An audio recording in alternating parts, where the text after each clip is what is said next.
तिथियों को बताया कि किन किन तिथियों पर दान करें, पर्वों का महत्व बताया, ग्रहण का काल बताया, पूर्णमासी का पर्व बताया, कार्तिक पूर्णिमा, वैशाखी पूर्णिमा, माघी पूर्णिमा, अमावस्या का पर्व भी बताया। तो काले स्नान शौचाभ्याम संस्कारे तपसे जेहा शुद्धं विदानै संतुष्ट्या द्रव्यात्मात्मविद्या। जैसे काल से अशुद्ध भूमि आदि की स्नान करने से देह की, शौच प्रक्षालन से भस्तादि की, संस्कार अनुसमन इत्यादि से शरीर की, गर्भादि की, तपस्या से इंद्रियों की, हवन से ब्राह्मणादि की, दान से धनधान्य की, और संतोष से मन की शुद्धि होती है, आत्मा की शुद्धि होती है आत्मविद्या से। उसी प्रकार जो द्रव्य है उसका शोधन दान से ही होता है। यदो दानम न जाए तद्द्रव्यम मलवत् स्मृतम। जिस धन का कोई दान नहीं करता वो मन के समान बताया, कोई महात्मा नहीं उसका। भरा पड़ा रहने तो आपके घर में क्या फर्क पड़ेगा। लेकिन दान किसे किया जाए इसके विषय में चर्चा है। अदत्तदानात् भवेत् दरिद्रो दरिद्र भावात् प्रकरोति पापं पापं प्रभावात् नरकं प्रयाति पुनर्दरिद्रः पुनरेव पापी। जो व्यक्ति दान न करने वाले मनुष्य को दान करता है वो दरिद्र होता है। दरिद्र होने के बाद वह पाप कर्म करता है, पाप कर्म करने के प्रभाव से नरक जाता है और फिर लौट कर आता है दरिद्र होता है। जो संतान को दान करता है उसे पुण्य होता है, स्वर्ग मिलता है, स्वर्ग के प्रभाव से उत्तम पुण्य जन्म मिलता है, फिर दानी होता है।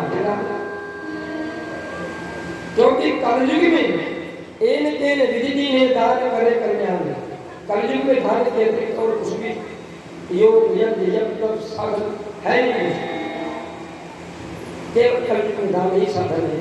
क्योंकि सतयुग में धर्म के 4 पद थे, सत्य, शौच, दया, दान। सत्य भी चला गया, शौच भी चला गया। अब कलयुग में केवल दान बचा है। 3 कथाएं थी ना पृथ्वी धर्म संवाद में। तो कलयुग धर्म के कितने पैर थे? केवल 1 पर बचा था। तो कलयुग में दान मेकम कलयुग। अब दान के विषय में मैंने पहले भी बताया था कि दान स्कंद पुराण में लिखा है कि हे तुम षड अधिष्ठानम षडंगम चतुपाकयुक्त चतुष्प्रकारम त्रिविधम त्रिनाशम दानम उच्यते। जब हम दान करते हैं तो दान के 2 हेतु हैं, श्रद्धा और विश्वास। 6 अधिष्ठान हैं, 6 अंग हैं, 4 प्रकार हैं और 3 प्रकार से दान का फल नष्ट हो जाता है, दान नष्ट हो जाता है। ये बड़ी व्याख्या है। और दान के नष्ट होने का विशेष बताते हैं। दान हम जब करें तो मन में ये नहीं होना चाहिए कि इतना नहीं करना चाहिए, अथवा मन में ये भी ना आना चाहिए कि इनको नहीं देना चाहिए और ये भी नहीं देना चाहिए। और जो भी तुमने दे दिया बस उसको भूल जाओ। पद्म पुराण में तो लिखा है बाएं हाथ में अगर कोई वस्तु हो और दान देने का मन करे तो उसे दाहिने हाथ में मत लो। क्या पता दाहिने हाथ में ले देने से तुम्हारा मन जो है वो बदल जाता है। कुछ जल रहा है।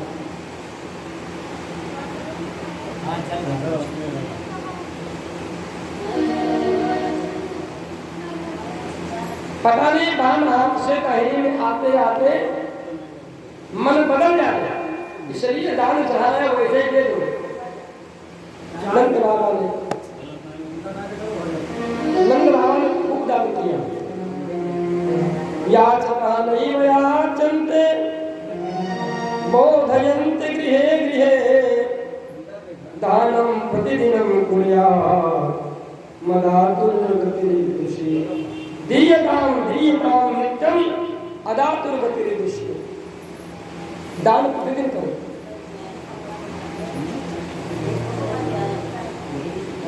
खूब दान किया। सब गोपगण एक दूसरे को मक्खन खिला रहे हैं। इतना मक्खन का परस्पर हुआ कि पूरे नंद भवन में कीच मच गई माखन की, पूरे आंगन में कीच गई। आसिन तो विलंबन तो नवनीत चिच्चु, सभी खूब माखन एक दूसरे खिला रहे हैं। खिलाते खिलाते कुछ गिर भी जाता है इतना।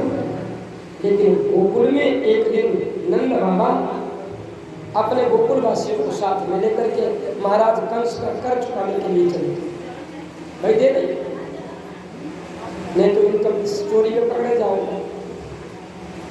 बैलगाड़ियों में माखन इत्यादि लेकर के नंद बाबा कंस के यहाँ गए कर चुकाने। लेकिन मन में यही था, नेस्थेयम बहुतम संतुष्टास्य गोकुले, हमारे गोकुल में उपद्रव न हो कहीं, हम तो चल रहे हैं, अभी बालक है। और इधर कंस के यहाँ क्या हुआ? कंस के यहाँ जब कंस को भगवती दुर्गा ने बताया कि तुम्हें मारने वाला ब्रजमंडल में पैदा हो चुका, तो उसने एक सभा बुलाई, पूतना को भेजा।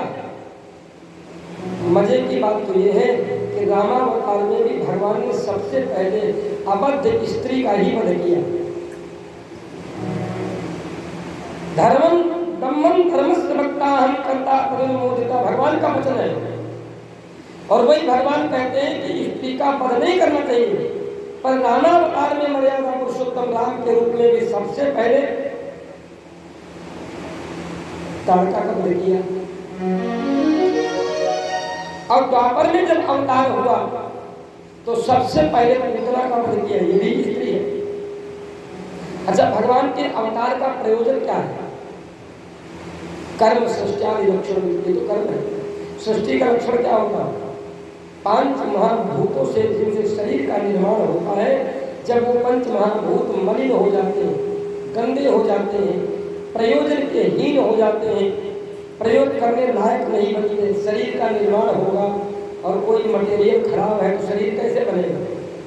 मकान हम लोग बनाते हैं, मकान में तुम्हारे लाल बालू अगर मिट्टी मिल जाए उसमें तो क्या प्रयोग करोगे? तुम्हारे यहाँ सीमेंट तुम खरीद के बोरी ले आए और वो थोड़ा सीलन खा गई, अब उसमें ढेरी ढेरी बन गई, क्या उससे तुम सिले पे डालोगे? लोहा तुम खरीद के ले आए, उसमें जंग लग गई, अब क्या उसको तुम अपने प्रयोग में लोगे भवन निर्माण में? कौन से ऐसा मटेरियल तुम्हारा है भवन निर्माण का, यदि वह दूषित हो जाए उसको तुम मकान में लगाओ? इस शरीर को भी निर्माण करने के लिए पृथ्वी, जल, तेज, वायु, आकाश, ये जब सब दूषित हो गए तभी तो भगवान का अवतार हुआ है। कलयुग के हम प्राणियों ने भी इन 5 पदार्थों का दुरुपयोग किया। देखो पृथ्वी का दुरुपयोग, हम लोग मन चाहते तब खोदते हैं, मन चाहते तो गड्ढा बना देते, मन चाहते तो भवन निर्माण करते। नहीं, पहले धर्म था, नियम था कि हम लोग बड़ा प्रयत्न करते थे, बचाव करते थे, कम से कम ज्यादा न हो सके तो अम्बुबाची नक्षत्रों में ही पृथ्वी का, जब पृथ्वी रजस्वला हो तभी कम से कम बचाव करते कि चलो हम उस भूमि का खनन नहीं करेंगे। लेकिन अब तो बड़ी चिपली है, 12 मास भूमि को लोग खोद रहे हैं, नींव खोद रहे हैं, मकान बनाते जा रहे हैं। जल तक तो कितना प्रदूषित हो गया।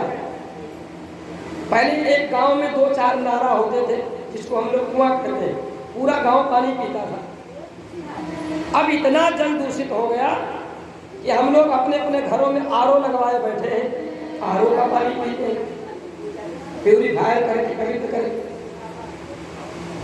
वायु कितनी प्रदूषित हो गई कि पहले वृक्षों से सुंदर कितनी बढ़िया वायु बहती थी जिससे सबके शरीर स्वस्थ रहते थे। आज हम लोगों ने उसी वायु को अपने अनुकूल बनाया, पंखा बनाए, कूलर बनाए, एसी बनाई। अब वायु कितनी प्रदूषित है इसका अनुमान लगाना हो तो एसी का जो आउटपुट फैन लगा होता छत पे, अंदर एसी लगी और उसका पंखा बाहर लगाए आंगन में, अब उस पंखे के सामने 1 घंटा अगर बैठा दिया जाए तो शरीर काला पड़ जाएगा, इतनी गर्म हवा फेंकता है। सोच के देखो। अब बचा, यानी पृथ्वी को भी हमने दूषित कर दिया, जल तत्व को भी हमने दूषित किया, वायु को भी हमने दूषित कर दिया। पृथ्वी जल और तेज सुंदर वृक्षों की लकड़ियों से भोजन बनता है। आम की 1 किलो लकड़ी को अगर आप अपने एक कमरे में कहीं जला दीजिए केवल, तो उसमें इतनी सुंदर विज्ञान की दृष्टि से वो निकलता है जिससे 1 महीने तक उस एक कमरे में बैक्टीरिया नहीं रहेगी। केवल आम की 1 किलो लकड़ी। पहले हमारे यहाँ सुंदर लकड़ियों से भोजन बनता घर में, और घर में जब भोजन बनता था तो कुल मिला के पूरे घर में उस लकड़ी का धुआं भरता था, एक भी बैक्टीरिया नहीं होती।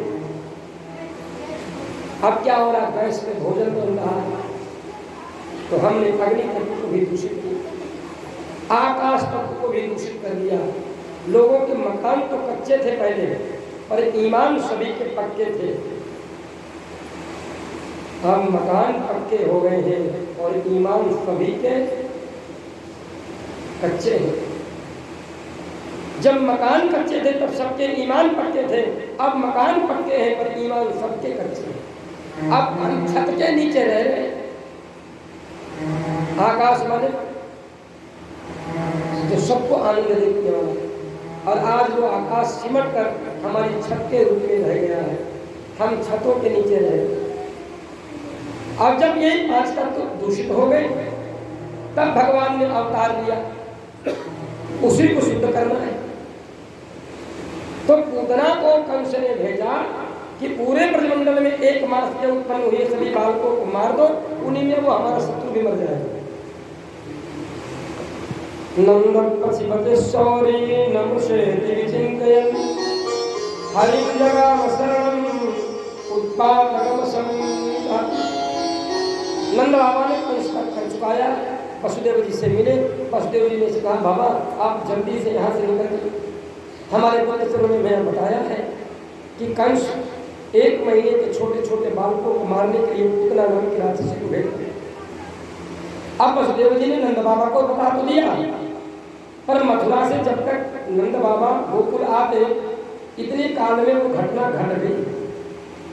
पूतना गोकुल आई, नंदरानी के पास में सुंदर दिव्य स्वरूप बना कर गई, बहुत दिव्य स्वरूप।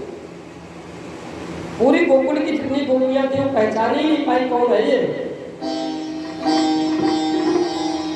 नंदरानी के पास गए, लाल कमल पकड़ी हुई घुमाते हुए। नंदरानी ने देखा बहुत सुंदर है। देवी तुम कहाँ से आई? बोले अरे हम उनके यहाँ से आए, उनके रिश्तेदार हैं दूर की। आपके यहाँ बालक हुआ तो हमने का दर्शन करने, बधाई आपको। जानते हो, जो व्यक्ति निश्चल होगा, निष्कपट होगा, जिसके हृदय में प्रपंच नहीं होगा, वो उसकी वाणी बड़ी कठोर होगी। पर जितने लोग चापलूस होंगे, बेईमान होंगे, ठगी करने वाले होंगे, वो बड़े छली होते, बड़े प्रपंची होते, बड़ी मीठी मीठी बात बोलते हैं, और मीठी मीठी बातें बोल करके वो फंसा लेते हैं। नंदरानी तो घोड़ी वाली थी, पूतना ने मीठी मीठी बातों में नंदरानी को फंसाया। ने अपने दरिया को हमें गोद में नहीं दी। हमने दुर्गा जी की आराधना करके बड़ा तप की करके प्रधान पाया है, जिसको मैं अपना स्तनपान करा दूँ फिर वो मरता नहीं। यशोदा रानी को बहुत दिनों के बाद में लाभ हुआ तो झट पूतना की गोद में दे दी। भगवान ने नेत्र बंद कर दी। चला चला आत्मा शनि मेरे को छोड़ा, काहे बंद कर दी? बोले पूतना बाल घाती।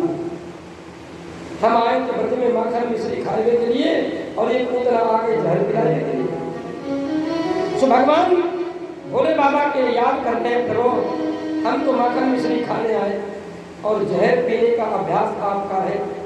जब समुद्र मंथन हुआ तब भी जहर आपने ही किया। तो भगवान एक काम करो, ये आपने। दूसरी बात ये भी है, नेत्र इसलिए बंद कर लिए कि संसार में देखना किसी अच्छी चीज को चाहिए, ये तो राक्षसी है। तीसरी बात ये है कि भगवान ने इसलिए नेत्र बंद कर लिए कि भगवान के विचार आया कि दर्शन के लिए ये राक्षसी है, कहीं हमको देख करके ये भयभीत होकर भाग न जाए, हमारी लीला में व्यवधान आए।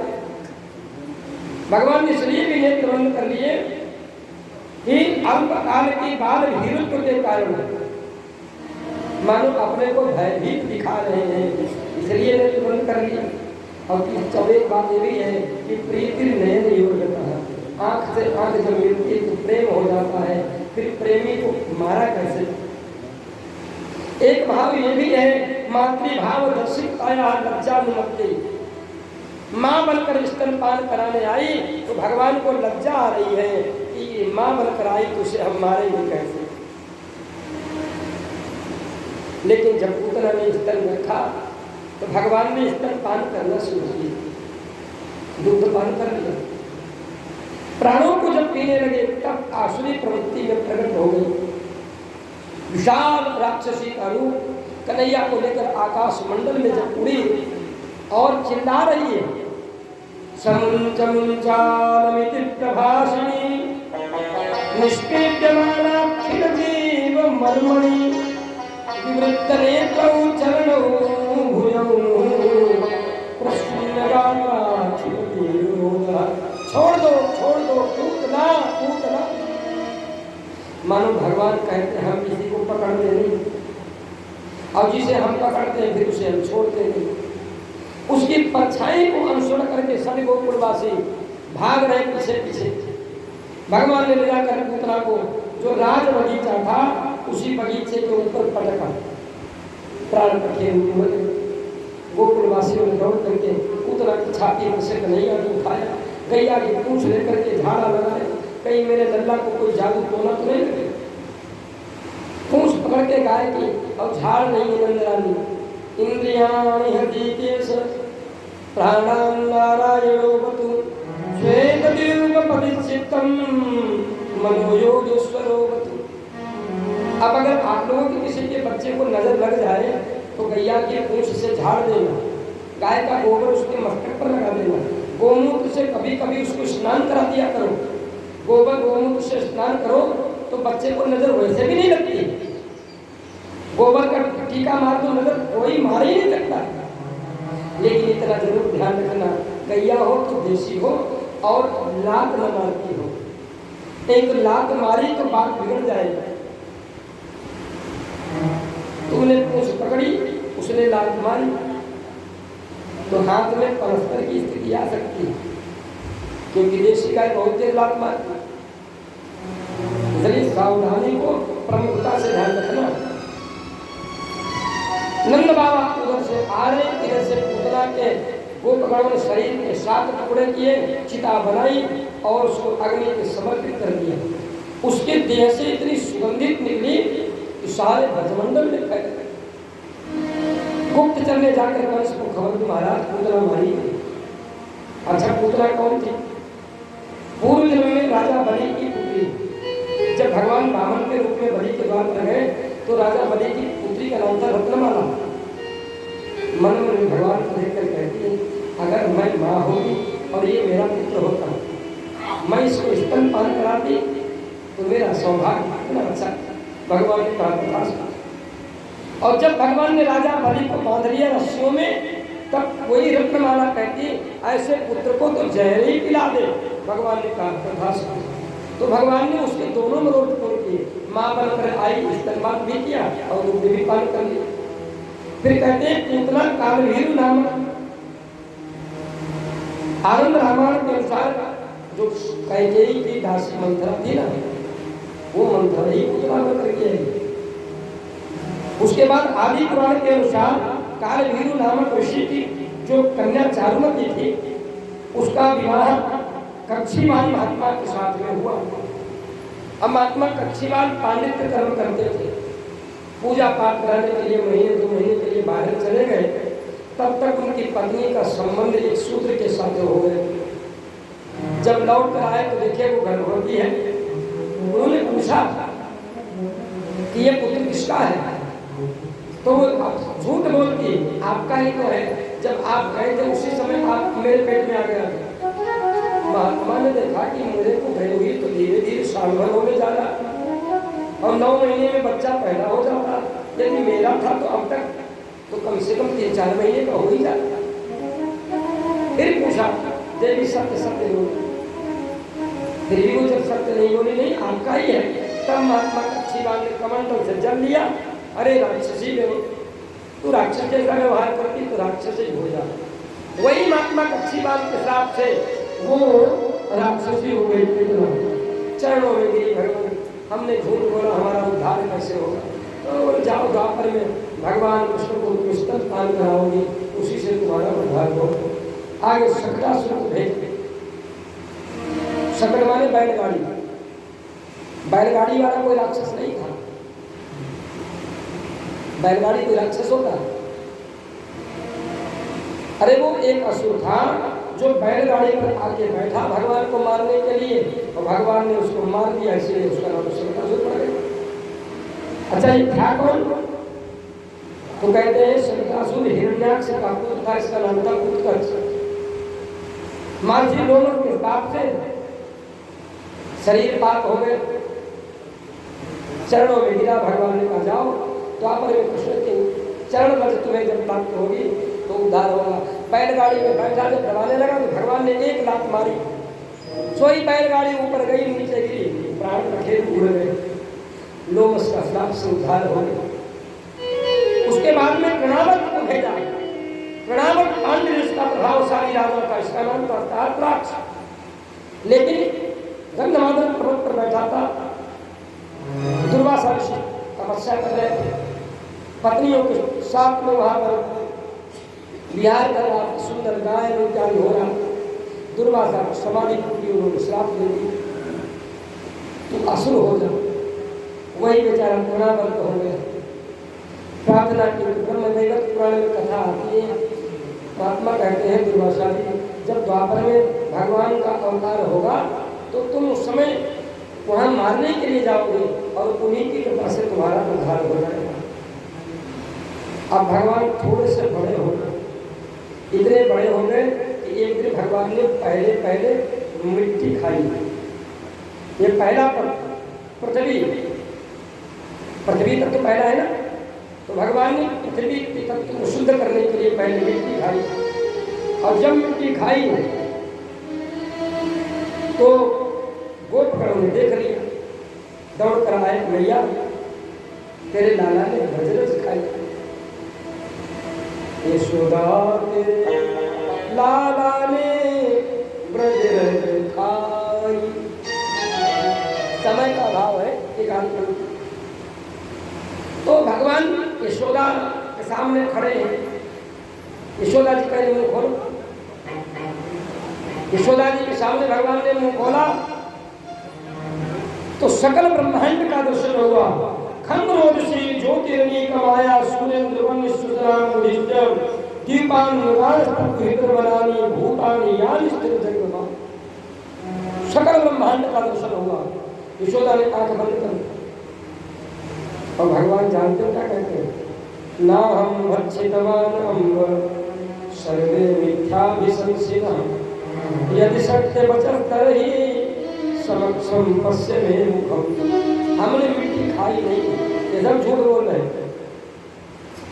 और बड़े आराम से मिट्टी खाई। सभी गोपगणों को झूठा बना दिया, मैया को मुख में ब्रह्मांड का दर्शन करा दिया, तो मैया भी भगवान के ब्रह्मांड दर्शन करके वृद्धित हो।